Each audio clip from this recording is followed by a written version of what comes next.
என்கிட்ட எங்கள் ஐயா ஹரி கேட்டார், என்ன தலைப்பில் பேசுகிறீங்கன்னார். ஏதாவது ஒரு தலைப்பில் பேச வேண்டியதான், ஏதாவது சொல்லுங்களேன் அப்படின்னு.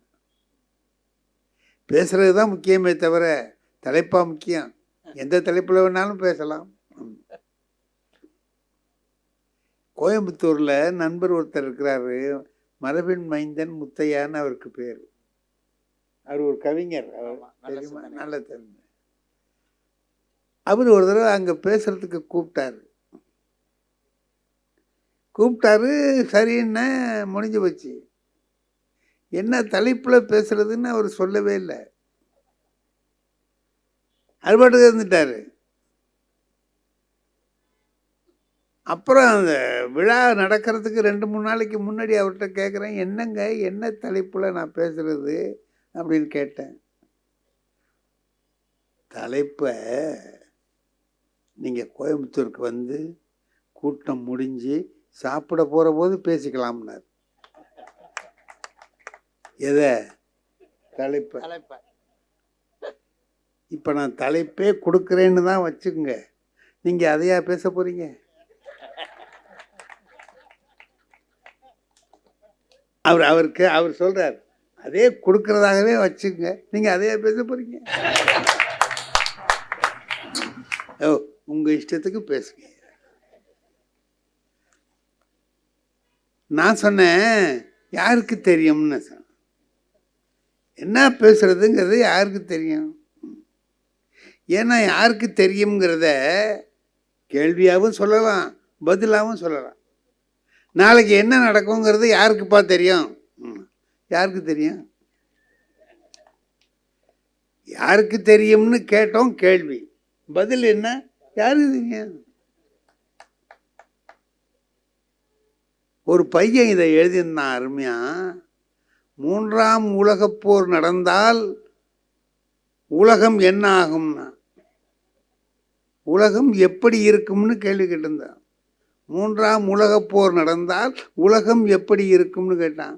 அவன் பதில் எதுனா, உலகம் எப்படி இருக்கும்? அப்புறம் உலகமே இருக்காது. அப்ப இது கேள்வியாகவும் சொல்ல, இது துணியில தான் இருக்கு. சொல்ற துணியில அது கேள்வியாகவும் இருக்கும், பதிலாகவும் இருக்கும். இங்க கணவன் மனைவி 2 பேர் பேசிக்கிற போது சில குறிப்புகள். இப்போ நான் வந்து எங்கள் ஹரி வர்றாரு, ஒரு நாளைக்கு வீட்டுக்கு வர்றாரு. இவர் வந்த நேரம் எக்கச்சக்கமான நேரம். அண்ணா உள்ள பால் இருக்கா இல்லையா, இவருக்கு காப்பி கொடுக்க சொல்லலாமா வேண்டாமா எனக்கு தெரியல. நான் என் மனைவியை கேட்காம சொல்லிட்டா என் மனைவிக்கு கோவம் வந்துடும். அது எப்படி இருக்கா இல்லையான்னு தெரிஞ்சுக்காம எப்படி கேட்டீங்க அப்படிமா. அதனால இங்கே வா அப்படின்னு கூப்பிட்டு, சாருக்கு காப்பி கொடுப்போமா அப்படின்னு என்ன அர்த்தம்? இருக்கா, காப்பி கொடுப்போமா? வெயில் நேரத்துக்கு மோர் கொடுத்தா நல்லா இருக்கும். அப்படின்னா என்ன அர்த்தம்? பால் இல்லை, நீ அனாவசியமா காப்பி கொண்டான்னு சொல்லாத. இதானே? இதெல்லாம் குடும்பத்தில் நம்ம ஒருத்தருக்கு ஒருத்தர் பரிபாஷைன்னு சொல்கிறான். இதை வந்து அவங்க சொல்கிறது அவங்களுக்கு தெரியும், நமக்கு தெரியும், 2 பேருக்கு மட்டும்தான் தெரியும். திருப்பி திருப்பி பேசுவான். திருப்பி திருப்பி பேசுகிறதே அது ஒரு தெரிஞ்சுக்கிறது. நான் சில சமயத்தில் கேட்பேன், பிப்கா அப்படிம்பேன். பிப்கான்னா காப்பி, பிப்கா அப்படிங்கிறது. என் மனைவி இருமோ அப்படிம்பா.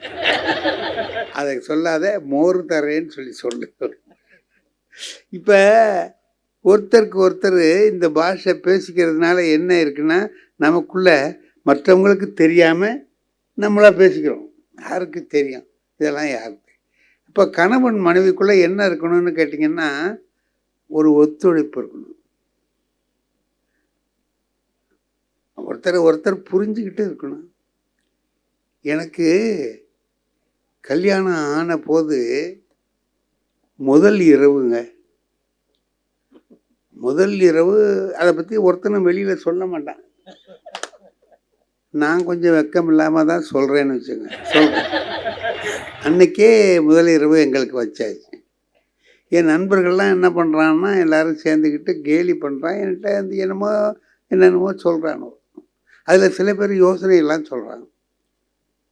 அதில் எந்த பயலுக்கும் இன்னும் திருமணம் ஆகலை, அவனெல்லாம் சொல்கிறான். நம்ம தலைவிதி கேட்டுக்கிட்டு இருக்க வேண்டியதாக இருக்குது. சரி, அதில் ஒருத்தன் சொன்னால் அருமையான யோசனை. மனைவி முதல்ல பேச மாட்டாங்கப்பா, நீ தான் பேசணும், நல்ல விஷயமா பேசு, உன் குடும்பத்தை பற்றியும் அவங்க குடும்பத்தை பற்றியும் நல்ல எண்ணம் உண்டாகிற மாதிரி வார்த்தைகளை பேசி பேச்ச ஆரம்பிக்கணும். அது நல்லா இருக்குல்லங்க, இது நல்லா. நான் அதுக்கெல்லாம் என்னென்ன சொல்லலான்னு டைலாக்லாம் தயார் பண்ணி வச்சுக்கிட்டு தான் உள்ளே போனேன். அதுக்கு அவசியமே இல்லை, அதை பேசவே விடல. என் மனைவியே முதல்ல பேசிட்டாங்க. என்ன பேசுனாங்க தெரியுமா? நான் எவ்வளோதான் பொம்பளைங்களை பார்த்துருக்கேன், ஆனால் உங்கள் அம்மா மாதிரி ஒரு ராட்சசி உலகத்திலே இல்லை. இப்போ நான் எப்படி இருக்கேன், எனக்கு எப்படி இருக்கும்? 25 வயசாச்சு. 25 வருஷமாக எங்கள் அம்மாவை பார்த்துட்ருக்கேன், எங்கள் அம்மாவோட பழகிட்டு இருக்கேன். நீ இன்னைக்கு தான் வந்திருக்க, நீ வந்த உடனே எங்கள் அம்மாவை ராட்சசிங்கிற. இப்போ நான் என்ன செய்ய? பொதுவாக மனுஷனுக்கு என்ன ஆகும் அந்த நேரத்தில்? ஆத்திரம் வருமா வராதா? அம்மாவை இப்படி சொல்கிறாளே அப்படின்ட்டு ஓங்கி ஒரு அரைஞ்சி வெளியில் விரட்டி விட்டுடலாமா அப்படின்னு ஒரு மனசு நினைக்குது. ஆனால் அறிவு கரெக்டாக சொல்லுது, இந்த பார், வந்த வேலையை தான் பார்க்கணுமே தவிர வேறு வேலையை பார்க்கக்கூடாது. சக் ரைட், நானும் ரொம்ப நாளாக பார்த்துக்கிட்டு இருக்கேன்ட்டேன். யார்கிட்ட? நானும் எங்கள் அம்மாவை கவனிச்சுட்டு தான் இருக்கிறேன், நீ சொல்கிறது கரெக்டு தான். அட பாவிக்காதீங்க, அதான் வாழ்க்கை, அதான் அது என்ன சொல்றது? அட பாவி, இப்படி அடா சொன்னேன். நானும் ரொம்ப நாளாக கவனிச்சுக்கிட்டு இருக்கேன். சரி, இது மறுநாள் காலையில் எங்கள் அம்மா கிட்ட போய் சொன்னேன், உன்னை பற்றி என் பொண்டாட்டி இந்த மாதிரி சொன்னாம்மா, ஒரு ராட்சசிங்கிற ஒன்று அப்படின்னு. இதுக்கு எங்கள் அம்மாவுக்கு கோவம் வரணும்லங்க. அது கிடக்கட்டும், நீ என்ன பண்ணேன்னா,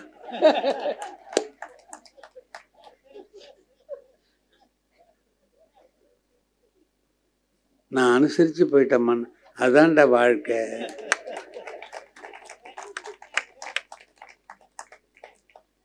உங்கள் அப்பார்கிட்ட நான் சொன்னதை விட அவ அதிகமாக ஒன்றும் சொல்லலடா.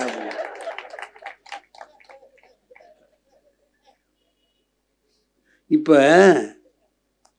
நமக்கு யோசனை பண்ணி பாருங்க, எங்கள் அப்பா எப்போ இருந்தார், எங்கள் அம்மா எப்போ இருந்தாங்க, ஆத்தா எப்போ இருந்தாங்க, இப்போ இருக்கிறவ எப்போ இருக்கா, கெட்டு போச்சு நம்ம இப்போ அம்மா, யாருக்கு தெரியும்? அப்போ எப்படி இருந்ததுங்கிறது யாருக்கு தெரியும்? ஒன்றும் தெரியாது. பண்பாடே கெட்டு போச்சு, எல்லாம் வீணாக போச்சு, இந்த நாடு உருப்புறதே கஷ்டம் அப்படின்லாம் பேசுகிறோமா இல்லையா? சில சமயத்தில் நம்ம பேசுகிறோம், நம்மளே சொல்கிறோம், பயிரெல்லாம் வீணாக போயிட்டானுவோ, வீணாக போயிட்டானுவல. நம்ம சின்ன பிள்ளையில எப்படி இருந்தோமோ அதில் பாதி கூட இல்லை. அவனு பாட்டுக்கு இதை பார்த்துக்கிட்டு பேசாமல் இருக்கானோ. நம்ம அப்படியா இருந்தோம்? நாமெல்லாம் அப்படியா இருந்தோம்? இல்லை சார், அப்படி இல்லை. இப்போ இருக்கிற பையன்கள்கிட்ட எவ்வளவு புத்திசாலித்தனம் இருக்குது. புத்திசாலித்தனம் எவ்வளவு இருக்குது தெரியுமா? சாதாரணமாக நான் ஒன்று சொல்லியிருக்கேன், நீங்கள் இதிலெல்லாம் கூட பார்த்துருக்கலாம். ஒரு நாள் பாடம் நடத்துகிற போது நான் சொன்னேன், அந்த தசாவதாரத்தில் திருவிக்காவோட கட்டுரை ஒன்று வந்திருக்கு. அந்த கட்டுரையில் ஒரு அவதாரம், அது வராக அவதாரம், பன்றியாக திருமால் அவதாரம் எடுத்ததை பற்றின ஒரு சேதியை அதில் சொல்கிறார். அதில் என்ன சொல்ற, ஒரு ராட்சசன் இருந்தான் இரணியாட்சன்னு. அவன் என்ன பண்ணான், பூமியை அப்படியே பாயா சுருட்டி கொண்டு போய் கடலுக்குள்ளே ஒளிச்சு வச்சுட்டான். திருமால் வராக அவதாரம் எடுத்து வந்து இது கதையில் இருக்கு. இதை நான் சொல்கிறேன் சார். நான் எங்கள் வாத்தியாருக்கு எனக்கு என்ன கதை சொன்னாரோ அதுதான் நான் அவனுக்கு சொல்கிறேன். எங்கள் வாத்தியார் சொன்ன போது நான் பாட்டுக்கு கேட்டுக்கிட்டேன். நான் ஒரு கேள்வி எங்கள் வாத்தியாரை கேட்டேன், பரீட்சைக்கு இது வருமா சார்? இப்போ உள்ள பையன் என்ன பண்ணிட்டான், என்கிட்ட கேட்குறான், பூமியை பாயா சுருட்டினாருங்கிறீங்களே சார், எங்கே நின்றுக்கிட்டு சுருட்டினாருன்னு கேட்குறான். இதுக்கு எந்த கொம்பனாலையும் பதில் சொல்ல முடியாது. ஏன்னா கதையிலேயே அதுக்கு இல்லை. பூமி உருண்டையாக இருக்கு, இதையே சுருட்டி கொண்டு போய் கடலுக்குள்ளே ஒழிச்சு விட்டாருங்கிற. கடல் வந்து பூமியிலேருந்து வெளியில் இருக்கிற மாதிரியும் அது கதை அப்படி அந்த காலத்தில் இருந்தவன் எப்படியோ எழுதி வச்சுருக்கான். ரைட்டு, நமக்கு இதை நம்ம நடத்துகிறோம். அதில் என்னமோ ஒரு கருத்துக்காக அவன் எழுதியிருக்கான், அது தெரிஞ்சுக்க வேண்டியதுதான் அப்படின்னு கேட்டான். இது எனக்கு பதில் தெரியல. எங்கே நின்று சுருட்டினான் தெரியலடான்னு சொல்கிறதுக்கும் வெக்கமாக இருக்குங்க. ஏன்னா தெரியலடான்னு சொன்னால் அவன் என்ன கேட்பான், இதெல்லாம் தெரியாமல் எதுக்கு வாத்தியார் வேலைக்கு வந்தேன்னு கேட்பான். அதனால் நான் என்ன பண்ணேன், அவனை மடக்கோ, எதிரியை வந்து கேள்விக்கு நமக்கு பதில் தெரியலன்னு வைங்க, அவனை வேற ஒரு கேள்வி கேட்டுறது. ஏண்டா நேற்று ஒரு பாட்டு மனப்பாடம் பண்ண சொன்ன பண்ணிட்டியாடான்னு. என்னடா இவர் திடுக்குன்னு இதை கேட்குறாரு, நம்ம ஒன்று கேட்குறோம் அவர் ஒன்று கேட்குறாரு. இல்லை சார்ண்ணா, பெஞ்சு மேலே ஏறிடா, ஏடா பெஞ்சு மேலே. அந்த காலத்தில் நாங்கள் கொடுத்த பனிஷ்மெண்ட் அதுதான், அதுக்கு மேலே எங்களுக்கு கொடுத்தது தெரியாது. ஏடா பெஞ்சு மேலே அப்படின்னோம். அவன் பெஞ்சு மேலே ஏறிட்டான் சார், நல்ல பிள்ளை, சொன்னதை கேட்டான், ஏறிட்டான். ஏறும்போதே பக்கத்தில் உள்ளவங்கிட்ட சொல்லிக்கிட்டே ஏறுறான், பாடுறா நம்மளுக்கு பதில் தெரியலன்னாலும் நம்ம தான் பெஞ்சு மேலே ஏறணும், வாத்தியாருக்கு பதில் தெரியலன்னாலும் நம்ம தான் பெஞ்சு மேலே ஏறணும்.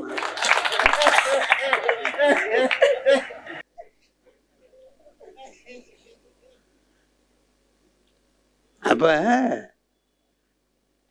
அவனுக்கு புரிஞ்சு போச்சுல, இந்த ஆள் எதுக்கு நம்மளை பெஞ்சு மேலே ஏற சொல்றான்னா,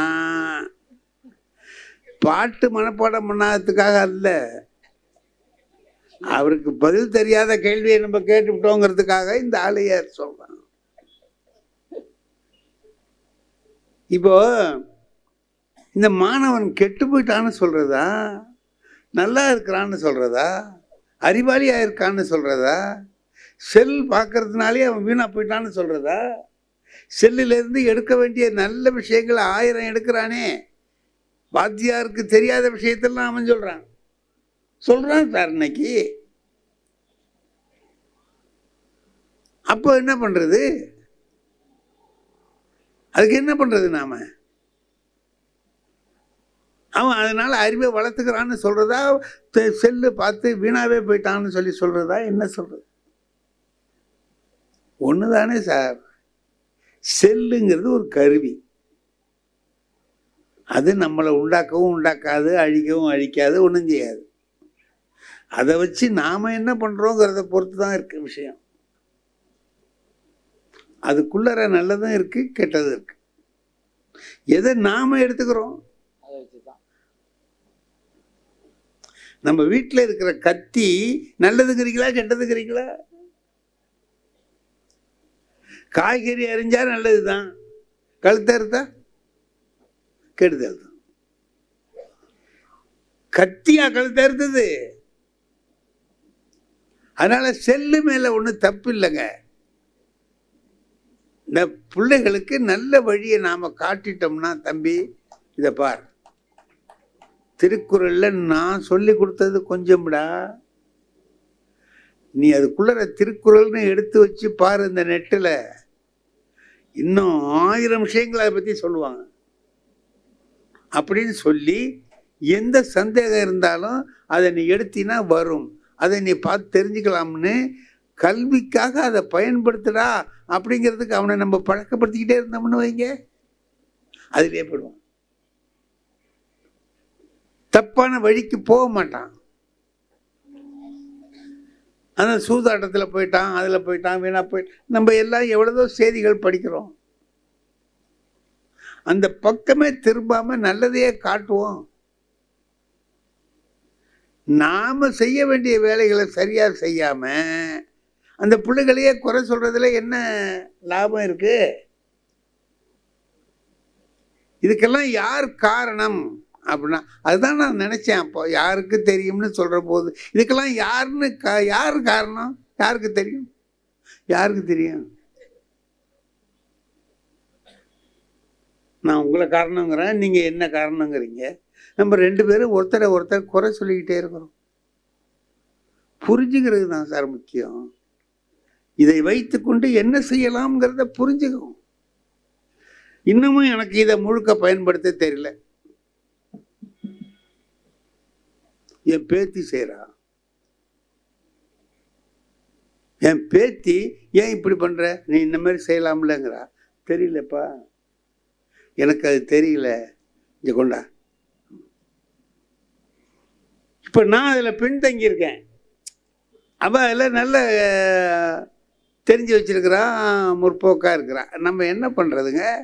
அதனால எல்லாருமே போயிட்டாங்க, வீணாக போயிட்டாங்க, அப்படி போயிட்டாங்க, இப்படி போயிட்டாங்கன்னு சொல்ல வேண்டாம். இதை எப்படி மாற்றி கொண்டு போகலாங்கிறத, எப்படி மாற்றி எடுத்துகிட்டு போகலாங்கிறத. முல்லா கதையில் ஒரு கதை இருக்கு. முல்லா கழுதையில் ஏறி போகிறாரு. போயிட்டு இருக்கும்போது ஒருத்தன் கேட்குறான், முல்லா எங்கே போகிறீங்கன்னு கேட்டான். இதுக்கு என்ன சொல்லணும்? இங்கே போகிறேன், அங்கே போகிறேன்னு சொல்லலாம், சொல்ல முடியாது போடான்னு கூட சொல்லலாம், எது வேணாலும் சொல்லலாம். அவர் என்ன கேட்டேன், எங்கே போகிறீங்கன்னு கேட்டேன், அப்படின்னாரு, போயிட்டார். இன்னொரு நாள் வந்தார், கழுதையில் ஏறிட்டு வந்தார். முல்லா எங்கே போகிறீங்கன்னா அப்படின்ட்டு போயிட்டார்.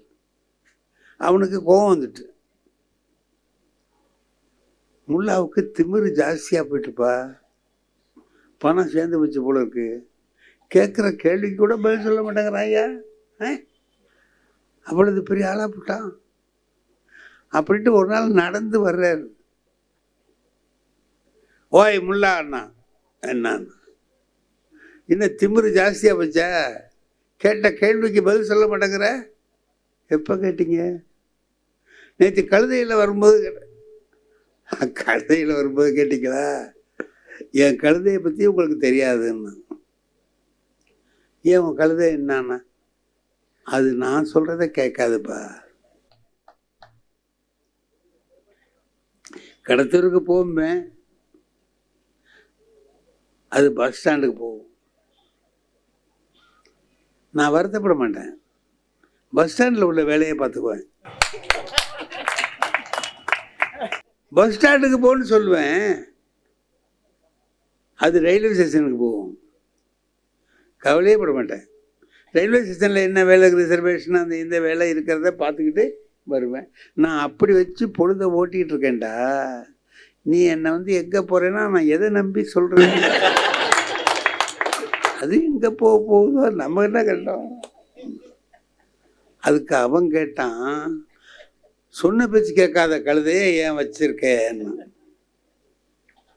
முல்லா சொன்னார், இங்கே வாட, இங்கே வா அண்ணா, உன் பொண்டாட்டி சொன்ன பேச்சு கேட்குறாளாடா? இல்லை, விரட்டியா விட்ட வச்சு குடும்பம் நடத்துறே. இல்லை, இந்த கழுதையை விற்றுட்டு வேற கழுதை வாங்கினா அது மட்டும் சொன்ன பேச்சு கேட்கும்னு தெரியுமா நமக்கு?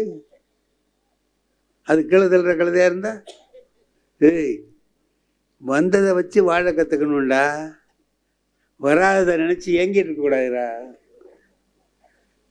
இருக்கிறது எதுவோ அதை வச்சு வாழ்றது எப்படின்னு கற்றுக்க.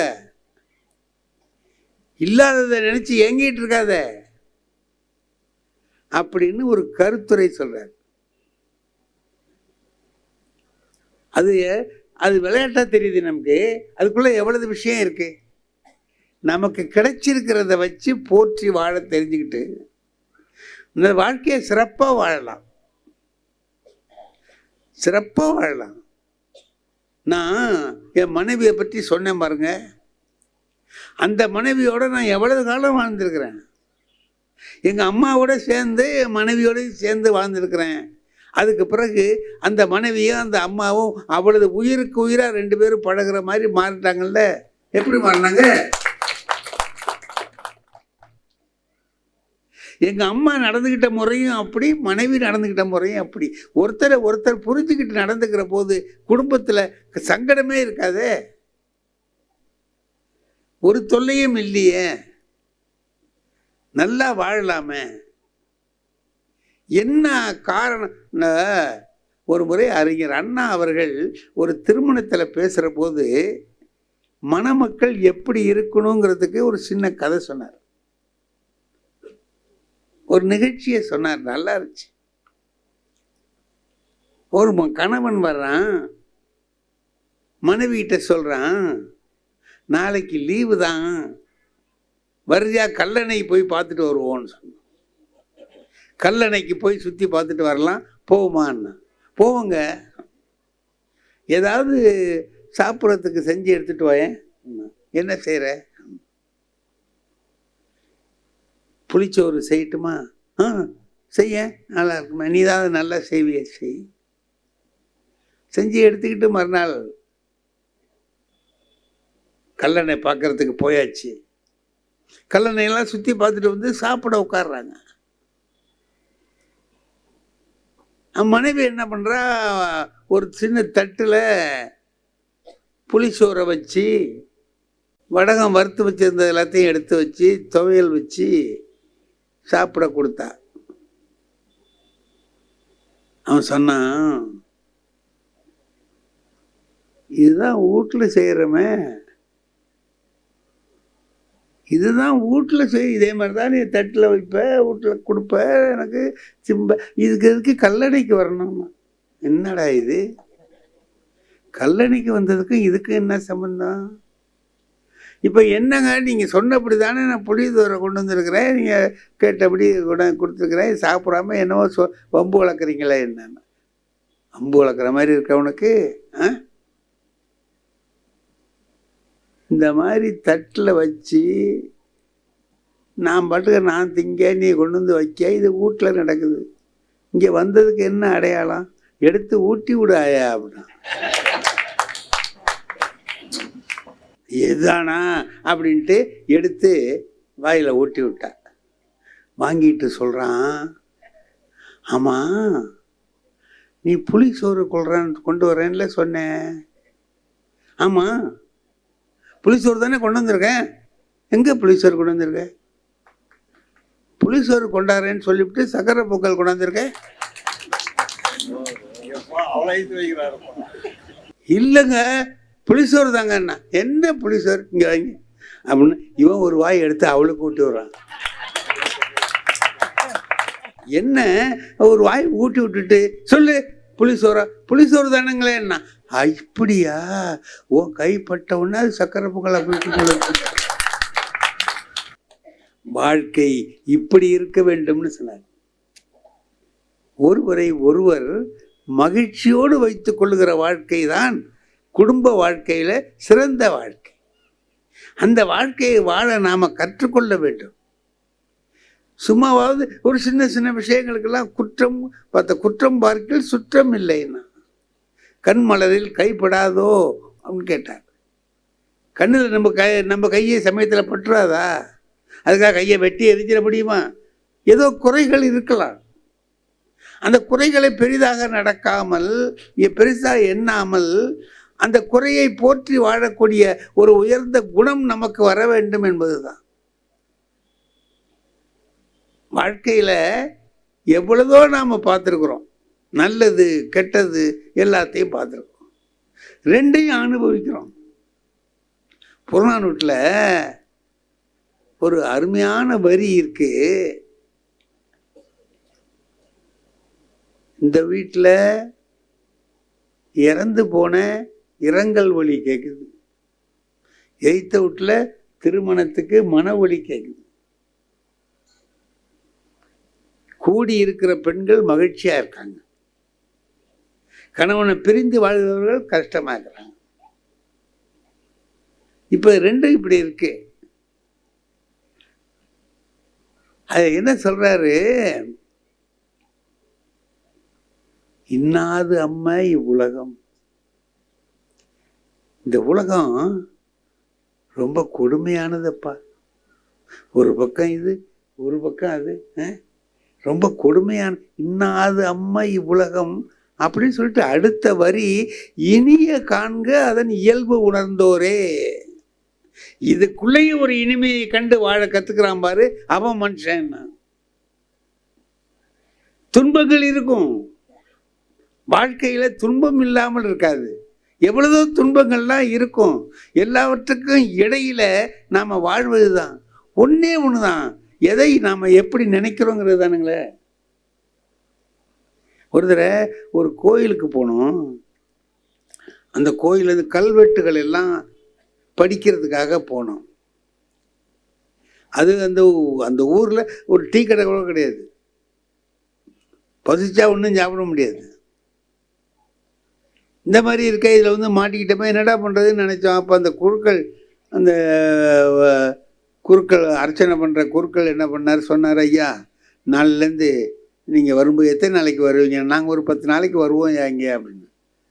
இந்த மணி அடிப்போம், 12 மணிக்கு சரியாக மணி அடிக்கும், நீங்கள் வாங்க, உங்களுக்கு 2 பட்டை சோறு அதிகமாக கொண்டாடுறேன், பூஜைக்கு கொண்டாடுறத கொஞ்சம் கூட கொண்டு வர்றேன், அதில் நீங்கள் ஒன்றை வச்சு சாப்பிட்டுங்க அப்படி சொன்னால் நாங்கள் 2-3 பேர் இருந்தோம். சரி, அதை வச்சு ஓட்டிடலாம் அப்படின்னு நினச்சிருந்தோம். ஒரு 4-5 நாள் ஓடிச்சு. அப்புறம் பார்த்தா மணி சத்தத்தையே கேட்கணும், மணி சத்தமே கேட்கல. அப்புறம் போய் பார்த்தாக்கா அவர் வந்துட்டு போயிட்டாருங்கிறான். நாங்கள் எங்கேயோ இருக்கோம், அவர் எங்கேயோ இருக்காரு, போயிட்டார். பெரிய கோயில் அது. அப்புறம் ஒரு நாள் பார்த்தோம், அது மாதிரி ஒரு 7 நாள் பசி பட்டினியாக ஓடிடுச்சு. அப்புறம் அந்த ஆளை பார்த்தபோது கேட்டேன், ஏன் மணி அடிப்பேன், ஏன் மணி அடிக்கிறத நிறுத்திட்ட, பட்னியாக கிடக்குறோம் ஏன் நாங்கள் அப்படின்னு. சார், மணி அடிக்காததுக்கு 4 காரணம் இருக்குன்னு. மணி அடிக்காததுக்கு 4 காரணம் இருக்குன்னா என்ன 4 காரணம்?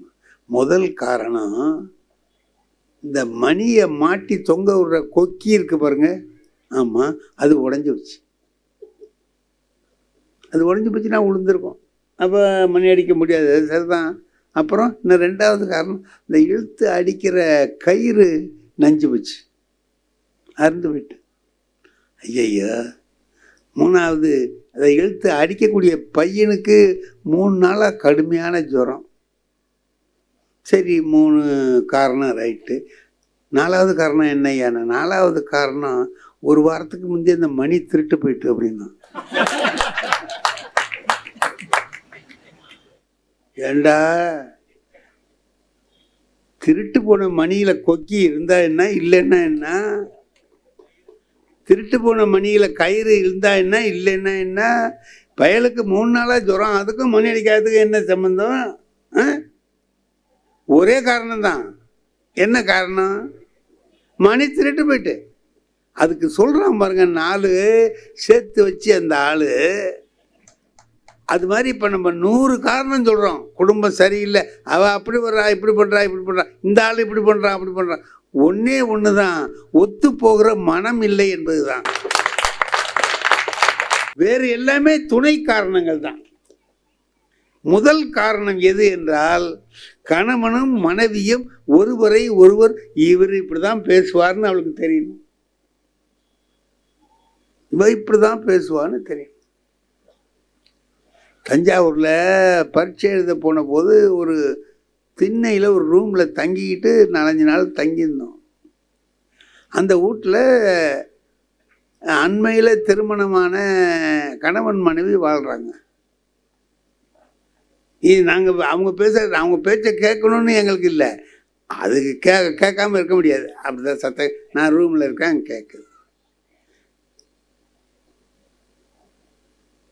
காலையில் புறப்படும் போது சாயந்தரம் வரும்போது என்ன பண்ணுவான், டெய்லி ஒரே மாதிரி தாங்க சொல்லுவான்.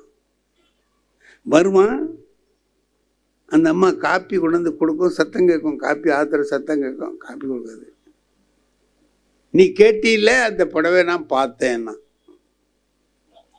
நீ கேட்டில அந்த புடவை, உங்களுக்கு இதே தான் வேலை, தினம் அதையே சொல்லிக்கிட்டே இருப்பீங்க, வாங்க மாட்டீங்க. இல்லை இல்லை, அந்த பார்டர் கொஞ்சம் சின்னதாக இருக்கு. உனக்கு எத்தனையோ ஒரு 4 விரக்கடை இருந்தால் போருமா, 6 விரக்கடை வேணும்? 6 விரக்கடை. அதுக்கு தான் சொன்னேன். அதுதான் சொன்னதில் கொஞ்சம் லேட் ஆகுது, வேறு ஒன்றும் இல்லை. நெசவு ஆகிட்டுருக்கு, வரும்னு சொன்னார். வந்துடும். ஆமாம், நீங்கள் இப்படி தான் சொல்கிறீங்க, ஒன்றுமே சொல்ல கொள்ளணுமா, இப்படி இருப்பான். அப்புறம் அவன் பேசுகிறது பூரா புடவையை பற்றியே பேசுவான் சார். அது 7000 ரூபாய்க்கு தரேன்னாரு, நான் 5000 ரூபாய்க்கு கேட்டேன், 5500க்கு முடிச்சுக்கலான்னு சொல்கிறாரு, இதோட இருக்குது அப்படின்னு அதை பற்றியே பேசிக்கிட்டே இருப்பான். சந்தோஷமாக பொழுது ஓடிடும். காலையில் சைக்கிளை எடுத்து வெளியில் வைப்பான். அந்த புடவையை பார்த்துட்டு வரைக்கும், ஏண்டி அறிவு கெட்டவளை, தினம் புடவைன்னு அதே பேச்சா இருக்கே, ஆஃபீஸுக்கு போகிறபோது இதுதான் பேசுவியா அப்படின்ட்டு போயிடுவான். இவா அப்படியே நிற்பா, கொஞ்ச நேரம் போயிடுவான்.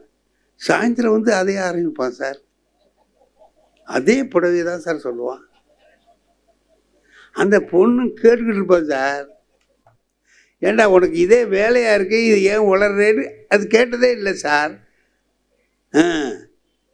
6 விரக்கடை வருதா அப்படின்னா, ஒரு 5 தான் இருக்கு, 6 பார்த்துக்கிட்டு இருக்கிறாரு, வந்துடும். அதெல்லாம் கேட்டேன், இன்னைக்கு கூட வேலை கேட்டேன் அப்படி இப்படின்னு இதை பேசிகிட்டே இருப்பான். காலையில் போகும்போது அறிவில்லி அடி உனக்குன்னு திட்டிட்டு போவான். நான் நினச்சி பார்க்குறேன், இவன் பொய் பேசுகிறான்னு அவளுக்கு தெரியுமா தெரியாதா சார்? இந்த பொய் தான் புழுகுறான், தெரியுமா தெரியாதா? தெரிஞ்சுக்கிட்டான் அவன் இருக்கா, என்ன அளவோ சொல்லிட்டு போகிறான், போகிறான் போ. அவனுக்கு அதில் ஒரு சந்தோஷம் இருக்குது, அடைஞ்சிட்டு போகிறான் அப்படின்னு அவளும் அதை நினச்சிக்கிட்டு தான் பொழுதை ஓட்டுறா. இந்த புடவை வரலையேங்கிறதுக்காக குடும்பத்தில் எதுவுமே இல்லாமல் போகலை, எல்லாமே இருந்தது, அத்தனையும் இருந்தது. வாழ்க்கை சுகமாக ஓடிக்கொண்டிருந்தது. நாம் இப்போ இந்த குழந்தைகளை வளர்க்கிற போது நாம் ஒன்று கவனிக்கணும்.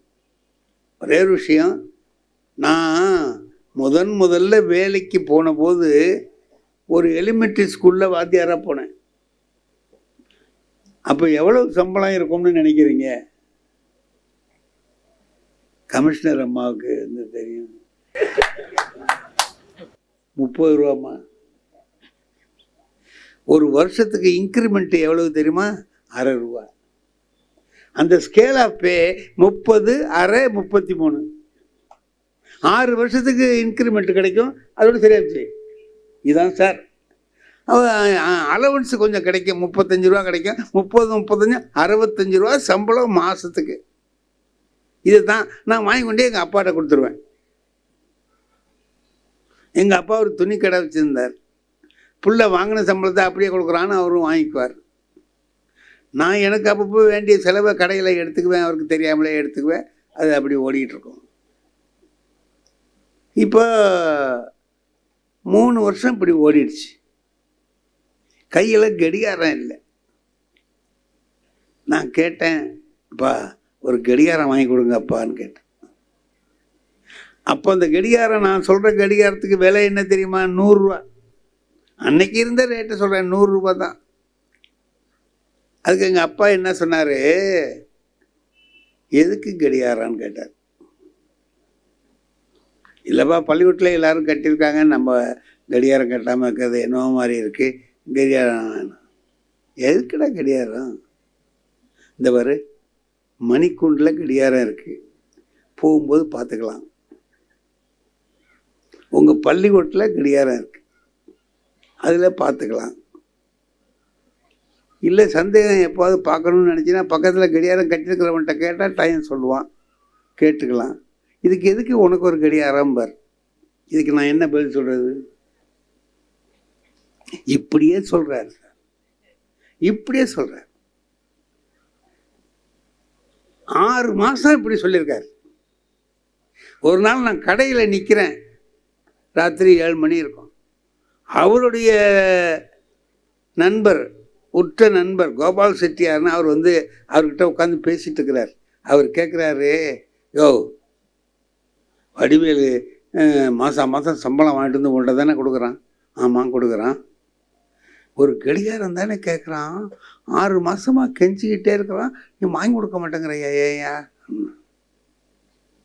அவனவே வாங்கிக்கலாம், வாங்கிக்க மாட்டேங்கிறான், உன்கிட்ட கொண்டாந்து கொடுக்குறான்ல, நீ வாங்கி கொடுக்க வேண்டாமா அப்படின்னா. அதுக்கு எங்கள் அப்பா என்ன சொல்கிறாரு, என் பிள்ளைக்கு கடிகாரம் வாங்கி கொடுக்க எனக்கு தெரியாத, நீ என்ன சிபாரிசா அதுக்கு? போயா, கேட்ட உடனே எதையும் வாங்கி கொடுக்கப்படாதியா, இப்படி கொஞ்சம் இழுக்கடிச்சு கொஞ்சம் 6 மாதம் கழித்து வாங்கி கொடுத்தோம்னா அது பத்திரமா வச்சுக்குவான்.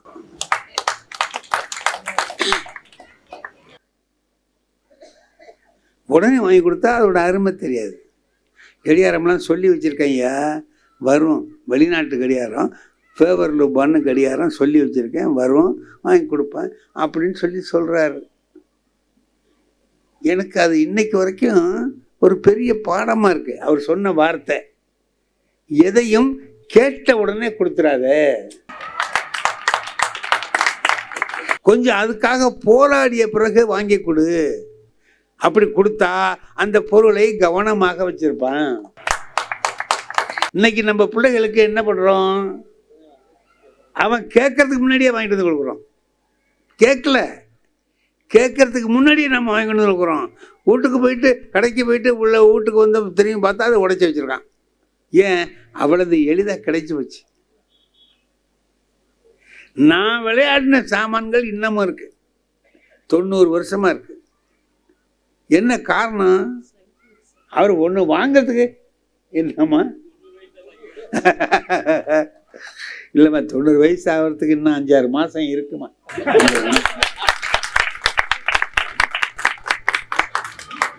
சரி, என்ன காரணம்? பிள்ளைகளை நாம் ஒரு பொருளுக்காக அவங்க கொஞ்சம் போராடி வாங்குற மாதிரி வச்சா அதோட அருமை தெரியும். இன்னைக்கு நம்முடைய சுதந்திரத்தோட அருமை தெரியாமல் இருக்கிறதுக்கு என்ன காரணம்? சுதந்திரத்துக்காக போராடினவன் யாரும் இப்போ இல்லை, அவன் எல்லாம் போயிட்டான். என்ன பாடுபட்டார்கள் இந்த நாட்டுக்கு சுதந்திரம் வேணுங்கிறதுக்காக, எவ்வளவு அடிபட்டு வரப்பட்டு இந்த வஉசி போன்றவர்களெல்லாம் என்ன பாடுபட்டார்கள். அதெல்லாம் இப்போ இருக்கிறவனுக்கு தெரியல. ஐயா சொன்னாரே, நம்ம பிள்ளைகளுக்கு சொல்லுங்கன்னு சொன்னார். அதில் இந்த இலக்குன்னு சொன்னார் பாருங்க. இலக்குங்கிறது நாம் எல்லாரும் கவனத்திலே கொள்ள வேண்டிய ஒரு முக்கியமான விஷயம். என்னன்னு கேட்டிங்கன்னா, இலக்கு எப்படி இருக்கணும்? இலக்கு இலக்கியம், இலக்கை இயம்புவது தான் இலக்கியம். சரி சொன்னீங்க, தொல்காப்பியம் சொல்லுது. சரி, இலக்கு எப்படி இருக்கணும்? எதை இலக்கா வச்சுக்கணும்? என்கிட்ட படிக்கிறான் பையன், டேய் இந்த பரீட்சையில் உன்னுடைய இலக்கு என்ன கேட்குறான், உன்னுடைய லட்சியம் என்ன? ஒருத்தன் சொல்கிறான், 100க்கு 100 வாங்கணும் சார், எல்லா பாடத்துலேயும் 100க்கு 100 வாங்கணும் சார், அது அவனுடைய இலக்கு. இன்னும் ஒருத்தன் சொல்கிறான், எப்படியாவது 10 வாங்கிடணும் சார், 100க்கு 10 எல்லாத்துலேயும் வாங்கிடணும்னு நான் ஒரு உறுதியாக இருக்கேன் சாருங்கிறான். இதுவும் லட்சியம்தான், அதுவும் லட்சியம்தான். லட்சியம் எப்படி இருக்கணும்? உயர்ந்த லட்சியமாக இருக்கும், உயர்ந்த லட்சியமாக இருக்கும். உள்ளுவது எல்லாம் உயர் உள்ளல். அத திருவள்ளுவர் எவ்வளவு நுணுக்கமா ஒன்று சொல்றாருன்னு பார்த்தீங்களா? உள்ளுவது எல்லாம் உயர் உள்ளல், மற்ற அது தள்ளினும் தள்ளாமை நிறுத்துங்கிறார். நினைச்சா உயர்வா நினை. ஏன் தெரியுமா? அதிலே அதை உன்னால் எட்ட முடியாவிட்டாலும் உலகம் உன்னை பாராட்டும். ஒன்று சொல்லட்டுமா? ஒரு தடவை நான் பேப்பர் திருத்தி கொண்டு போய் என் கிளாஸில் அரையாண்டு தேர்வு முடிஞ்சு பேப்பரை விடைத்தாள்கள்லாம் கொண்டு பிள்ளைகளுக்கு கொடுக்குறேன். என் கிளாஸில் படித்த ஒரு பொண்ணு 98 மார்க் வாங்கிருந்துச்சு. தமிழில் 100க்கு 98 மார்க் வாங்கிருந்துச்சு. நல்ல மார்க்கு, பாராட்டு. கொடுத்துட்டே வந்தேன். ஒருத்தன் 4 மார்க் வாங்கியிருந்தான். இதுதான் கடைசி. 98 மேலே 4 கீழே. நான் அந்த 98 மார்க் வாங்கின பிள்ளைய முதல்ல போய் பாராட்டுவோம் அப்படின்ட்டு அது கிட்ட போகிறேன். அந்த பொம்பளை பிள்ளை தேம்பி அழுகுது. தேம்பி அழுகுது. ஏம்மா, ஏன் நீ அழுகுற? என்ன விஷயம்? இந்த கிளாஸ்லேயே நீ தானே ஃபஸ்ட்டு, அப்படி இருக்கும்போது எதுக்காக அழுகுற? அண்ணா, இல்லையா, இன்னைக்கு காலையில் வரும்போதே எங்கள் அப்பா சொல்லி அனுப்புனார், எல்லாத்துலேயும் 100க்கு 100 வாங்கினா வீட்டுக்கு வா, இல்லைங்க ஓடிப்போடு, வீட்டுக்கு வந்த நானே அடித்து ஒன்று சாவடிச்சிருவேன் அப்படின்னு எங்கள் அப்பா சொன்னார். முதல் பீரியடு கணக்கு பேப்பர் வந்தது சார், 100க்கு 100 வாங்கிட்டேன். செகண்ட் பீரியடு சயின்ஸ் பேப்பர் வந்தது, 100க்கு 100 வாங்கிட்டேன். இப்போ நீங்கள் பேப்பர் கொடுத்தீங்க, 2 மார்க் குறைஞ்சிட்டு சார். வீட்டுக்கு போனால் எங்கள் அப்பா அடிச்சே சாவடிச்சிருவார் சார், பயமாக இருக்குது சார், அதுக்கு தான் அழுகுறேன் சார்னு. நான் சொன்னேன், உங்கள் அப்பாவை எனக்கு தெரியுமா, நான் சாயந்தரம் சொல்கிறேன், இதான் நீ தான் நிறையா மார்க் வாங்கியிருக்க, இது ஒன்றும் பண்ணாதையா, இதான் என் கிளாஸில் ஃபஸ்ட்டு அப்படின்லாம் சொல்லி நான் உனக்கு சமாதானப்படுத்துகிறேன், நீ கவலைப்படாத, அழாத. என்ன நீங்கள் எல்லாம் சொல்கிறதுக்குள்ளேயே அவர் வேலையை முடிச்சிருவார் சார். சரி இரு அப்படின்னுட்டு அதுக்கிட்ட சொல்லிவிட்டு, இந்த பையன் 4 வாங்கினவனை பார்த்து 4 கடுமையாக திட்டுவோம்டான்னு சொல்லிட்டு போனேன். அந்த பையன் என்ன பண்ணுறான்னு கேட்டிங்கன்னா சார்,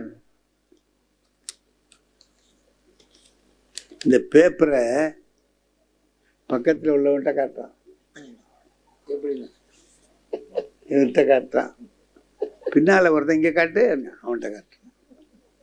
இந்த 4 மார்க் வாங்கின பேப்பரை எல்லாத்தையும் காட்டுறான் சார்.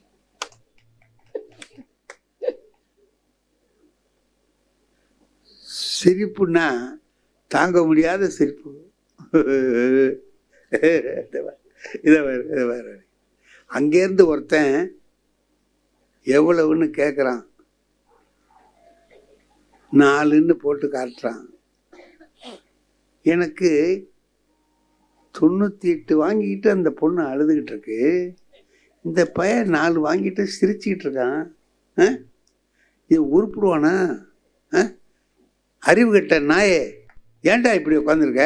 உனக்கு வெக்கப்பட வேண்டாம்? மார்க் இவ்வளோ குறைச்சலாக வாங்கியிருக்கமேன்னு வெக்கப்பட வேண்டாமா? அழுதுகிட்டு இருக்க, சிரிச்சுக்கிட்டு இருக்கிற அப்படின்னு கேட்டேன். அதுக்கும் சிரிக்கிறான் சார். அதுக்கு இல்லை சார், எதுக்குடா சிரிக்கிறேன் அப்படின்னு சொல்கிறான். இல்லை சார், இந்த 4 மார்க் எப்படி வந்ததுன்னு நினச்சி சிரிச்சுக்கிட்டு இருக்கிறேன் சார்.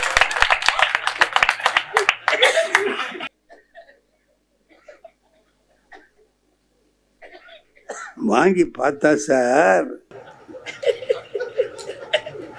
அவன் ஒன்றுமே எழுதலை. அங்கங்கே ரைட்டு மாதிரி ஏதோ 2 வார்த்தை தெரிஞ்ச போது 1/4 மார்க்கு 1/2 மார்க்கு போட்டோம் பாருங்கள், அதில் ஒரு 4 வந்துட்டு. அது அவனுக்கு தாங்கலை. இது வரைக்கும் வந்த பேப்பர்லேயே இதான் ஃபஸ்ட்டு சாருங்கிறான்.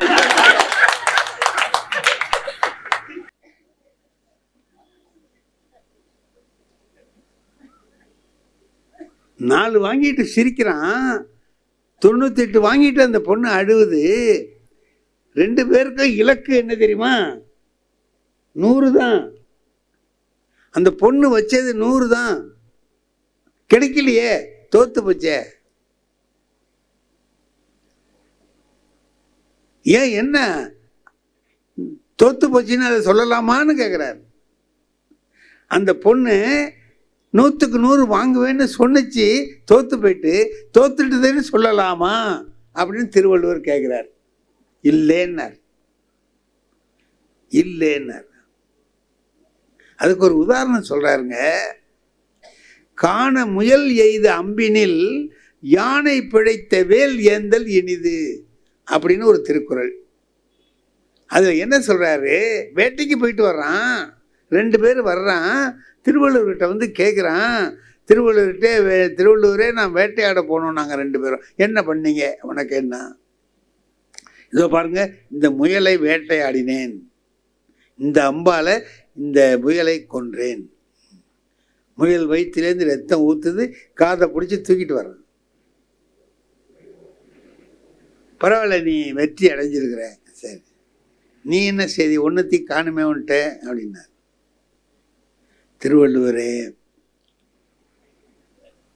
நான் யானைக்கு குறி வச்சேன், யானை மீது எடுத்து வீசுவதற்காக வேலை வீசினேன், கொஞ்சம் குறி தவறி போச்சு, யானை ஓடி போயிட்டு அந்த வேல் இதுதான்னு காட்டுறான். குறி வைத்த வேல் இதுதான். திருவள்ளுவர் சொன்னார், நீதாண்டா வெற்றி பெற்ற, நீதான் வெற்றி பெற்றாய். ஏன்?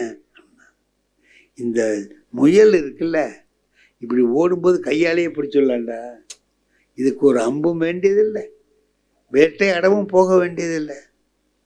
நீ அது வேட்டையாடி முயலை பிடித்ததை விட யானைக்கு குறி வைத்து தோற்று போவது மேல்னர். காண முயல் எய்த அம்பினில் யானை பிழைத்த வேல் ஏந்தலின். என் பள்ளிக்கூடத்தில் பாராட்டு விழா நடத்தணும். யாருக்கு நடத்துவேன்? 98க்கு நடத்துவேனா, 4க்கு நடத்துவேனா? ஆனா அது தோத்து போச்சே. 100 வாங்குறேன்னு வாங்கலையே, 98 தானே வாங்கியிருக்கு. அப்படி வாங்கினாலும் உலகம் பாராட்டும். உயர்ந்த லட்சியத்தை நீ வைத்து கொண்டால் அதில் கொஞ்சம் சறுக்கிட்டாலும் உலகம் பாராட்டும். தாழ்ந்த லட்சியத்தை வைத்து வெற்றி பெற்றாலும் உலகம் முன்னே இகழும். திருவள்ளுவர் சொல்லுகிற அற்புதமான ஒரு கருத்து. ஆகையினால நம்முடைய இலக்குகள் எப்படி இருக்கணும்? உயர்ந்த இலக்குகளாக, உயர்ந்த லட்சியத்தை வைத்திருக்கணும். தாழ்ந்த லட்சியத்தை வைத்துக்கொண்டு அதற்காக நான் வெற்றி பெற்றேன்னு பெருமை அடிச்சுக்க வேண்டியதில்லை. உயர்ந்த லட்சியத்தை வைத்துக்கொள், அதை அடைய முடியாவிட்டாலும் கூட தப்பு இல்லை. உயர்ந்த லட்சியத்தை வைத்துக்கொண்டு அதற்காக வாழுகிற வாழ்க்கை. இப்போ இன்னைக்கு நல்ல கண்ணு இறந்து போயிட்டார். நேற்றுக்கு எல்லாரும் அவரை பாராட்டுறமே, என்ன பண்ணிட்டார் அவரு? என்ன சார் பண்ணிட்டார்? ஒரு பொது உடைமை கொள்கையை வைத்துக்கொண்டு அதற்காகவே வாழ்ந்து வாழ்க்கையில வேற எந்த பெரிய ஆடம்பரங்களையும் விரும்பாமல் எளிமையாக கடைசி நாள் வரை இருந்துட்டு போயிட்டார். அரசு மருத்துவமனையில மட்டும்தான் சேர்றது. ஒரு கட்சியினுடைய தலைவர் அவர், அரசு மருத்துவமனையில தான் சேர்றது. அப்படியெல்லாம் இருந்து ஒரு நாள் இன்னைக்கு தமிழ்நாடு முழுக்க பாராட்டுது. நான் வர்ற இடத்துல எல்லாம் பார்க்குறேன், படம் வச்சிருக்காங்க. அவர் மீது அத்தனை பேரும் அன்பு சொரிக்கிறார்கள். அண்ணா நமக்கு வேண்டியவரை, சொந்தக்காரரா, அண்ணனா, தம்பியா, மாமனா, மச்சானா, அவர் யாரோ நாம் யாரோ. உயர்ந்த எண்ணத்தோடு உயர்ந்த வாழ்க்கையை வாழ்ந்தவரை நாம் பாராட்டுகிறோம்.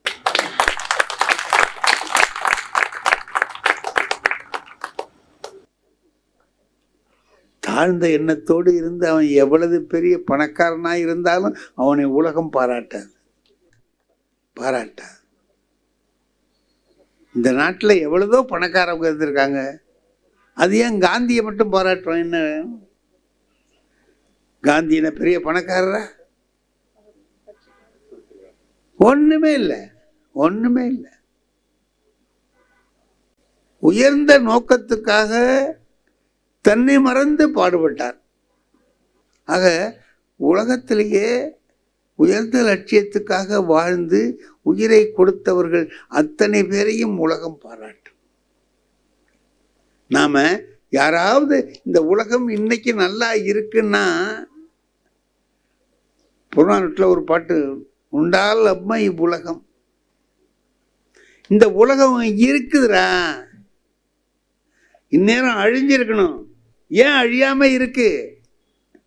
இந்திரர் அமிழ்தம் இயைவதாயினும் இனிதெனத்தானே தமியர் உண்டலும் இலர். இந்திரலோகத்து அமிழ்தம் யாருக்கு தெரியும்? இந்திரலோகத்து அமிழ்தம் என்னன்னு யாருக்காவது தெரியுமா? ஆனால் நம்மளாம் சொல்லிக்கிட்டே இருக்கிறோம், அமுதம் அமுதம். எப்படி இருக்கணும்? அமுதம் மாதிரி இருக்குண்டானா? என்ன நீங்கள் காலைல அமுதம் தான் சாப்பிடுவீங்களா? சும்மா நம்ம ஒரு பழக்கத்தில் அமுதம்னா நல்லா அமுதம் கட்டியாக இருக்குமா தண்ணியாக இருக்குமா சார்? தெரியாது. ஆனால் மாம்பழத்தை வியாபாரிகிட்ட கேளுங்க, எப்படியா இருக்கணும்? தேவாமிர்தம் மாதிரி இருக்கும் சாருங்க. என்னமோ தேவாமிர்தத்தை ரொம்ப தெரிஞ்சவங்க மாதிரி சொல்லுவாங்க. நம்மால் அப்போனா அதில் 2 குடும்பம். ஏன்னா இவனுக்கு தேவாமிர்தம் ரொம்ப தெரிஞ்சது மாதிரி அவனை ஏமாத்துறான், அவன் இவனை ஏமாத்துறான். தேவாமிர்தம் என்ன? இந்திரர் அமிழ்தம் இயைவது ஆயினும் இனிது என தானே தமியர் உண்டலும் இல்லை.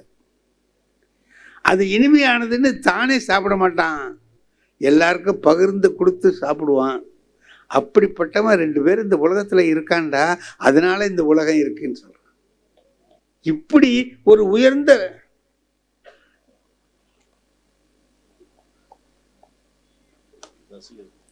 இல்லைங்கய்யா,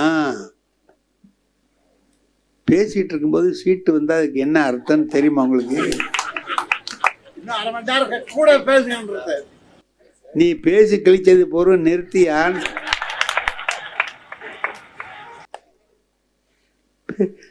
பேசிட்டு இருக்கும்போது சில பேர் சோடா கொண்டாந்து கொடுக்கறது மாதிரி வருவாங்க. சோடா கொடுக்கறது இல்லை, இதோட நிறுத்திரு அப்படின்னு காதுகிட்ட சொல்லிட்டு போவார். இவர் என்ன செய்யறாரு? எழுதி கொடுத்து இன்னதை சொல்லுங்கிறார்.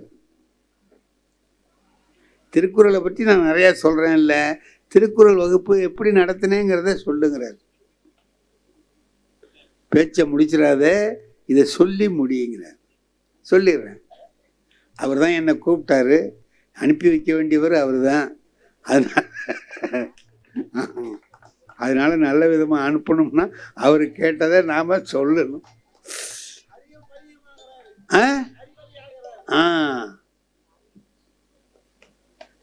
திருக்குறள் வகுப்பு நான் நடத்தினேன்.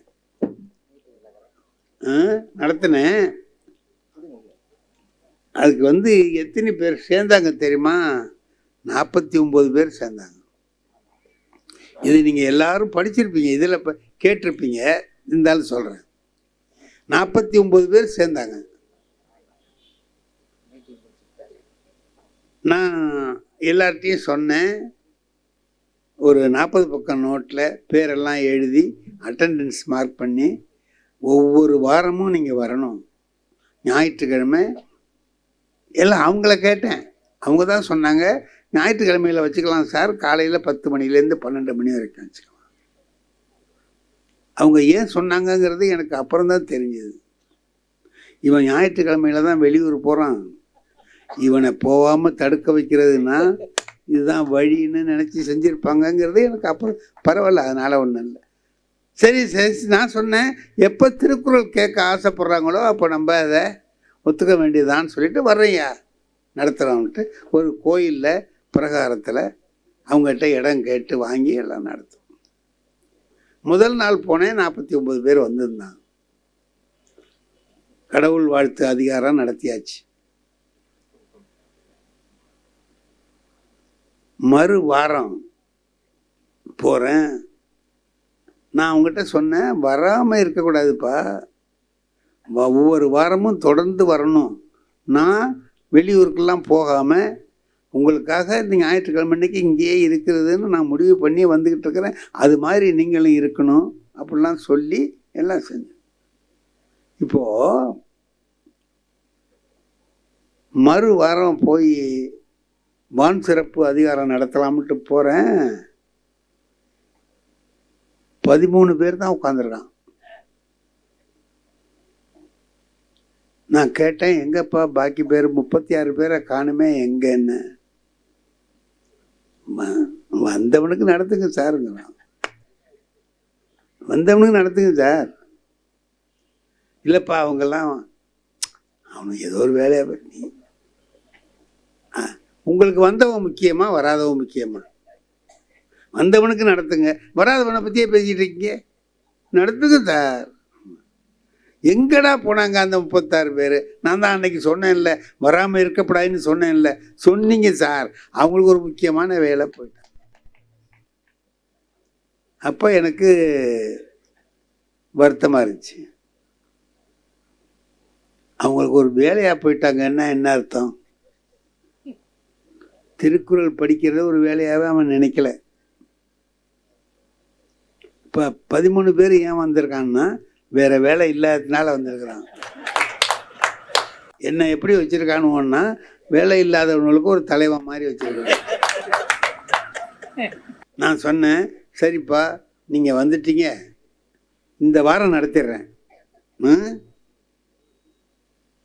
அடுத்த வாரம்லாம் வேண்டாம், என் வேலையை நான் பார்க்குறேன், உங்கள் வேலையை நீங்கள் பாருங்கள் அப்படின்னு சொல்லிட்டு இதோட நிறுத்திடுவோம். இன்னைக்கு வந்த வரைக்கும் நான் உங்களுக்கு நடத்துகிறேன்னு வான் சிறப்பு அதிகாரம் நடத்தியாச்சு. எல்லாம் முடிச்சு கிளம்புற நேரத்தில் ஒரு பெரியவர் வந்தார். அந்த ஊரில் உள்ள ஒரு பெரியவர், வசதியானவர், பணக்கார். செவத்துக்குன்னு அவரை நாங்கள் அன்பாக கூப்பிடுவோம். மூத்தவர், பெரியவர். தம்பி இருங்க என்னார். என்னன்னு, நாங்கள்லாம் திருக்குறள் புத்தகத்தை எடுத்து படிக்க போகிறோமா? ஏதோ நீங்கள் 2 வார்த்தை நல்ல வார்த்தை சொல்கிறீங்க, கேட்குறோம், அது காதில் விழுவுறதே ஒரு நல்லது. இந்த 2 மணி நேரமாவது ஒழுங்காக நல்ல வார்த்தை கேட்போம் அப்படின்ட்டு நான் வந்து உட்காந்து கேட்குறோம். நான் அடுத்த வாட்டிலேருந்து கிடையாதுங்கிறீங்க, வர மாட்டேங்கிறாங்களே. என்ன உங்களுக்கு என்ன கூட்டம் வரணும்? அதானே நான் ஏற்பாடு பண்ணுறேன், நீங்கள் அடுத்த வாரம் வந்துருங்கன்ட்டு. உடனே போகக்கூடாது, வந்துடணும். சரிண்ணே. அந்த சனிக்கிழமை அன்னைக்கு போகும்போது பார்க்குறேன், கோயில் வாசலில் போர்டு வச்சுருக்காரு. என்னென்ன, நாளை இங்கு திருக்குறள் வகுப்பு நடைபெறும், புலவர் சண்முக வடிவேல் வகுப்பு நடத்துவார், நேரம் காலை 10லிருந்து 12 வரை, அனைவரும் வருக அப்படின்னு சொல்லிட்டு ஒரு கோடு போட்டுட்டு கீழே குறிப்பு, விநியோகம் சர்க்கரை பொங்கல் புளியோதரைன்னு.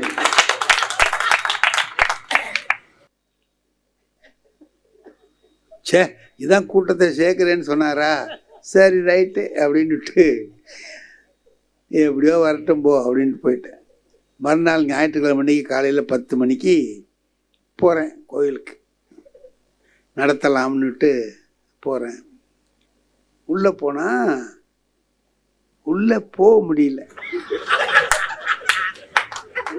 கூட்டம். இது பூரா அடைச்சி உட்காந்தா நான் என்ன பண்ணுவேன்? எப்படி வர முடியும்? இப்போ நடுப்புற இடம் இருக்குது, நீங்கள் ஓரத்தில் உட்காந்துருக்கீங்க, நடுப்புற வரலாம்.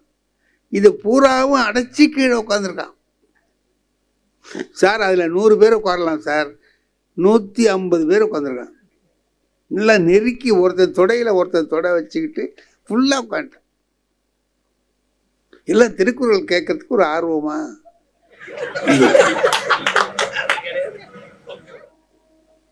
நான் உள்ளே வரணும்ல. அங்கே இருந்தவங்களை சொன்னேன், கொஞ்சம் இடம் விடுங்க ஐயா, உள்ளே போகிறேன் அப்படின்னு. அங்கே இருந்தவன் சொன்னான், இங்கேயே உட்காரியான்னு. இங்கேயே உட்காரியா? ஏயா ஏயா இங்கே உட்கார, இங்கேயே உட்காரியா, இங்கேயும் வரும் உட்காரு. இந்த பாரு 2 அண்டாவில் வச்சிருக்காரு, எங்கே போயிடும்? ஆவி பறக்குது. உள்ளே போகிறாராம். உள்ள லேட்டாக வருவீங்க, முன்னாடி போய் திங்கணுமா? உட்காரியா? ஆஹா, நம்மளை திங்க வந்தவன்ல முடிவு பண்ணிட்டான் இவன் அப்படின்னுட்டு. இல்லையா, நான் தான் திருக்குறள் நடத்தணும் அப்படின்னேன். என்ன இதே மாதிரி சொல்லிட்டு தான் 10 பயில உள்ள போட்டானோ.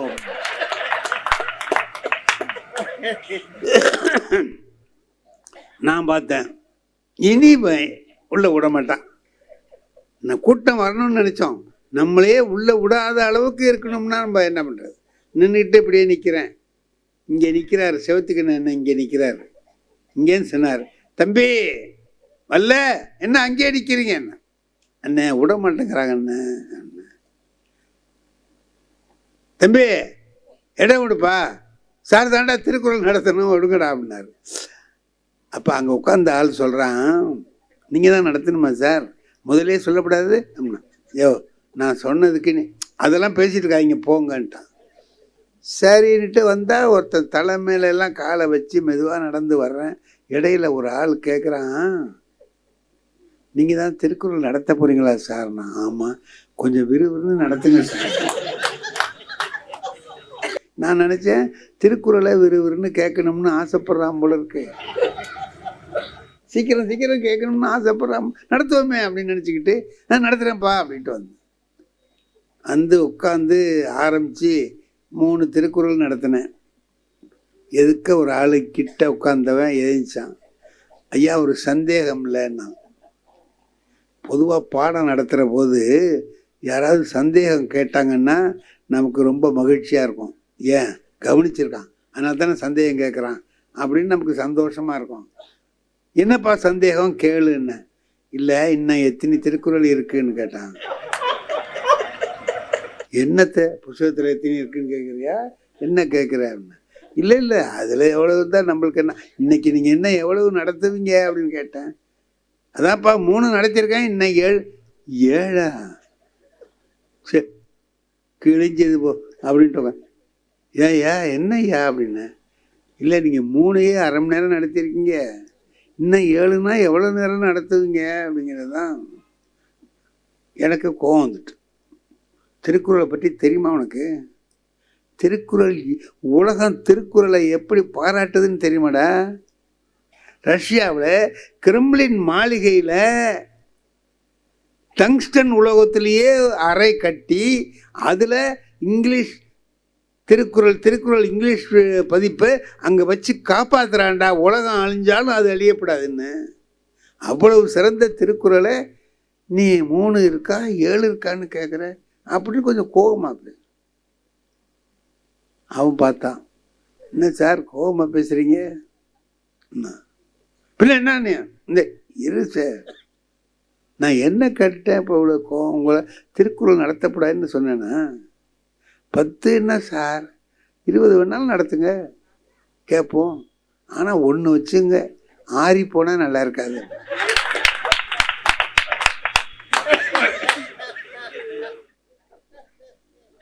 நான் அப்பவும் முட்டாள்தனமாக அவன்கிட்ட கேட்குறேன், நீ என்ன திருக்குறளையா சொல்கிற? அடையா சார், அது 2000 வருஷமாக ஆறது, இன்னுமே ஆறிட போகுது. ஆனால் சக்கரை பொங்கல் இருக்க சூட்டோடு சாப்பிட்டா தான் நல்லாயிருக்கும். இருக்கு, நம்மளும் இருக்கோம். இது திருக்குறளை இடையில விட்டு கெடுத்துக்கிட்டு இருக்கீங்க நீங்கள். ஏன்னா சூட்டோடு சாப்பிட்லாம், அதுக்காக தான் நான் சொன்னேன் ஆறி போனால் நல்லா இருக்காது. நான் பார்த்தேன் அவன் சொன்னான் வார்த்தை, இந்த விஷயம் எங்களை விட உங்களுக்கு நல்லா தெரியும், ஏன்னா நாங்களாவது ஒரே ஊரில் திங்கிறோம், நீங்கள் ஊராக போய் திங்கிறீங்க அப்படின்னு. நான் சரிடா போடா அப்படின்ட்டு, அண்ணே கொடுத்துருங்க அண்ணே, இனிமேல் தாங்காது, எல்லாருக்கும் எடுத்து கொடுத்துருங்க அண்ணே. எல்லாருக்கும் எடுத்து கொடுத்தாங்க. சொல்லுங்கப்பா, நான் சொல்கிறது ரொம்ப விவரமாக சொல்லிகிட்டு இருக்கேன் அப்படின்னா சுருக்கமாக சொல்லலாம், இப்படி சொல்லலான்னா யோசனை சொல்லிட்டு போங்க, குறள் பொருள் அது மட்டும் சொல்லி விளக்கம்லாம் வேண்டாம் அப்படின்னு நீங்கள் என்ன நினைக்கிறீங்களோ அதை கை கழுவிட்டு என்கிட்ட சொல்லிட்டு போங்கன்னு ஒருத்தன் அவசரமாக கை கழுவிட்டு சொன்னான். யோசனை கேட்டிங்களேன்னா ஆமான்னு அவன் சொன்னான், சக்கரை பொங்க புளியோதரை இருக்கும்போது கொஞ்சம் சுண்டல் சேர்த்தா நல்லா. நான் திருக்குறள் நடத்தின கதை இதுதான். என்ன பாடுபடுத்தியிருப்பாங்க அப்படிங்கிறத நீங்கள் பாருங்கள். அதே மாதிரி கைராசி டாக்டரை பற்றி சொல்ல சொன்னார். எங்கள் ஊரில் கைராசி டாக்டர்னு ஒரு டாக்டர் இருந்தார். நல்ல டாக்டர் சார். ரொம்ப மோசமாக இருக்குல்ல. இப்போ எங்கள் அடுத்த வீட்டில் ஒருத்தருக்கு அவங்க அப்பாவுக்கு ரொம்ப வயசானவர், சீரியஸாக இருக்குது, இழுத்துக்கிட்டு இருந்துச்சு. அவர் தந்தி கொடுத்துட்டார். ஒரு 25 பேர் வந்துட்டாங்க, சொந்தக்காரவங்க, நெருங்கின சொந்தக்காரவங்க. அவங்க அப்பா போக மாட்டேங்குது, இழுத்துக்கிட்டே இருக்கு. வந்தவனும் போக மாட்டேங்கிறான். 25 பேர் வந்து உட்காந்துட்டான். 1 நாள் ஆச்சு, 2 நாள் ஆச்சு, 3 நாள் ஆச்சு, 1 வாரம் 7-8 நாள் ஆகிட்டுது, போக மாட்டேங்கிறான். அதில் வந்தவர் ஒருத்தர் சொல்கிறாரு, தினம் இட்லி போடாதீங்க, நாளைக்கு பூரி போடுங்கங்கிறான். என்னடா இது, என்னடா பண்ணுறது? ஒருத்தர் சொல்கிறான், 11 மணிக்கு நாங்கள் ஒரு டீ குடிப்போங்கிறான். இதுக்கு எல்லாத்தையும் கையில் இருக்கிற காசெல்லாம் இதுலேயே செலவாயிடும் போல இருக்க. 25 பேருக்கு தினம் 3 வேளையும் சாப்பாடு போடுறா எவ்வளோ செலவாகும்? பார்த்தான். அவனுக்கு ஒரு நாள் பார்த்தான், ராத்திரியில் தூக்கம் இல்லை, அப்படி ரோட்டில் அப்படி அலைஞ்சிக்கிட்டு இருக்கான். அப்போ அடுத்த வீட்டுக்காரன் வந்தான். அந்தாண்ட வீட்டுக்காரன், என்னென்ன ஏதோ கவலையாக நடக்கிறீங்களே ராத்திரியில், என்ன விஷயம் அப்படின்னா, ஒன்றும் இல்லைப்பா, அப்பாவுக்கு இந்த மாதிரி உடம்பு சரியில்லை, தந்தி கொடுத்தேன், இந்த மாதிரி திண்ணையில் எல்லாம் படுத்துருக்கான் பாரு, 25 பேர் வந்துட்டான், செலவாகிட்டே இருக்கு, என்ன பண்ணுறதுன்னு தெரில, எங்கள் அப்பாரும் போக மாட்டேங்கிறாரு, இவனுங்களும் போக மாட்டேங்கிறான், பணம் மட்டும் போய்கிட்டு இருக்குப்பா, என்ன பண்ணுறதுன்னு தெரில அப்படின்னா. அதுக்கு அந்த அடுத்த வீட்டுக்காரன் சொன்னான், நம்ம டாக்டர்கிட்ட கொண்டு காட்டலாம் என்ன அப்படின்னா. டாக்டர்கிட்ட காட்டலாமா? அடையான்னு நீ இழுத்துக்கிட்டு இருக்க, அதுக்குதான் சொல்கிறேன் காட்டலாம். காட்டினா அன்னைக்கே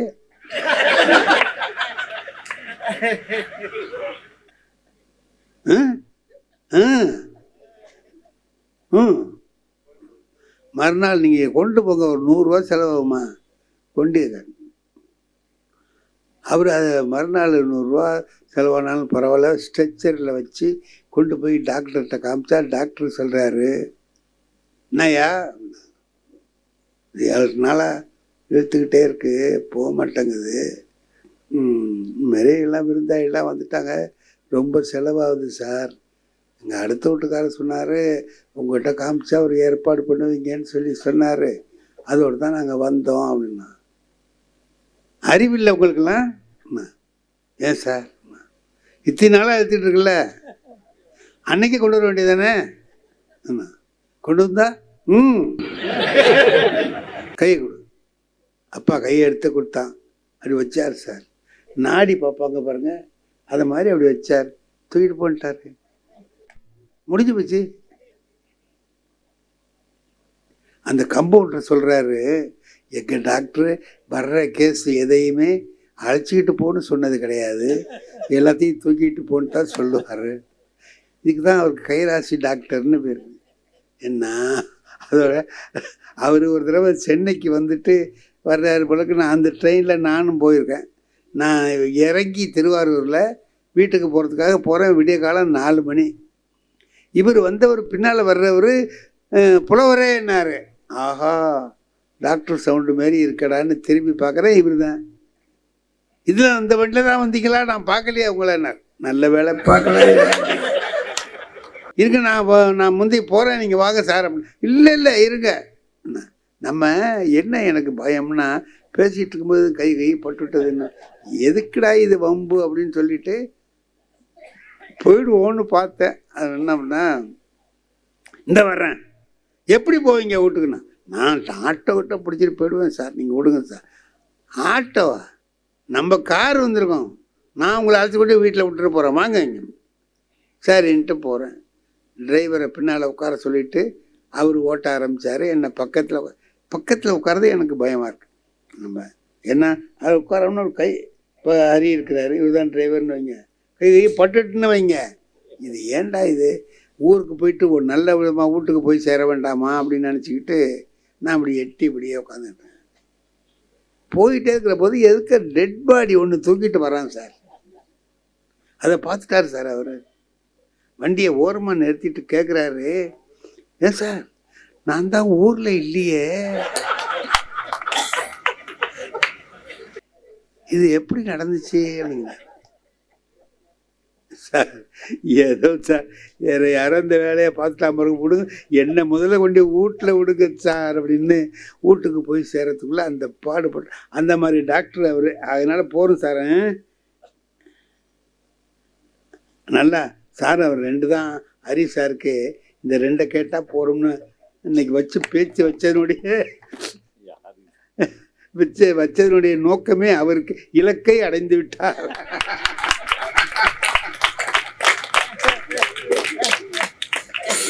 ஏதோ ஒரு ஜாலியாக எல்லாத்தையும் பேசிகிட்டு இருக்கிறதுக்கு அருமையான வாய்ப்பு, மிக நன்றாக இருந்தது.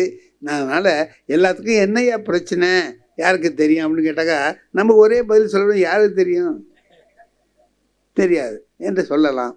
அவ்வளோதான், வேறு ஒன்றுமில்லை என்று சொல்லி இனிமையாக கேட்ட எல்லா பெருமக்களுக்கும் என்னுடைய உளமார்ந்த நன்றியை வணக்கத்தையும் தெரிவித்துக் கொள்கிறேன். நன்றி.